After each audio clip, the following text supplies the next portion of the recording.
बहुत वर्ष हुए विजयनगर में एक राजा राज करता था। उसका नाम विजय राय था। एक बार उसके राज्य में बहुत सारे चूहे हो गए। इन सब से छुटकारा पाने के लिए राजा ने हुक्म दिया कि हर घर में एक बिल्ली पाली जाना अनिवार्य है और हर घर में एक गाय प्रदान की जाए ताकि बिल्ली को पर्याप्त मात्रा में दूध मिल सके। राजा के दरबार में तेनालीराम नाम का एक वजीर इस घोषणा से नाखुश था और उसके अनुसार ये सारा प्रयोजन ही मूर्खतापूर्ण था।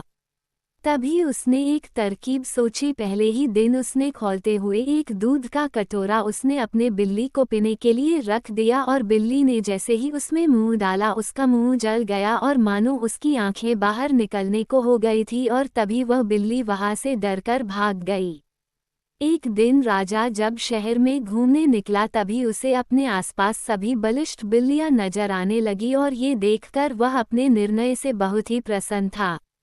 राजा खुद घर घर जाकर देखता कि सब ठीक चल रहा है कि नहीं।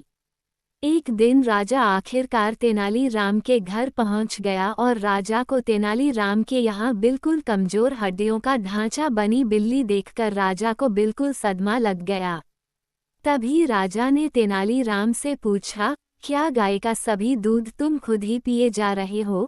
फिर तेनालीराम बोला, महाराज आप जान बख्श दो तो मैं सब सच सच बता देता हूँ।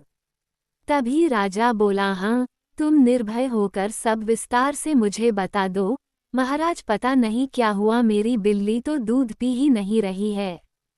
तभी राजा बोला, ये कैसे हो सकता है? तेनालीराम बोला, आप स्वयं ही देख ले महाराज। तभी तेनालीराम ने बिल्ली के सामने दूध का कटोरा रख दिया और जैसे ही उस बेचारी बिल्ली ने उस दूध का कटोरा देखा वह डरकर वहां से भाग गई। अब तो राजा को सारा मामला समझने में देर ना लगी कि तेनाली ने क्या किया था। तभी राजा ने हुक्म सुनाया, तेनालीराम को बंदी बना लिया जाए और उसके पीठ पर 100 कोड़े लगाए जाए। तेनालीराम ने कहा, ठीक है महाराज, मुझे सख्त से सख्त सजा दीजिए, परंतु जरा सोचिए यहाँ हम शहर वासियों के पीने के भी लिए पर्याप्त दूध उपलब्ध नहीं है, तो क्या यह मूर्खता नहीं है कि हम सार दूध इन बिल्लियों को पिला दे?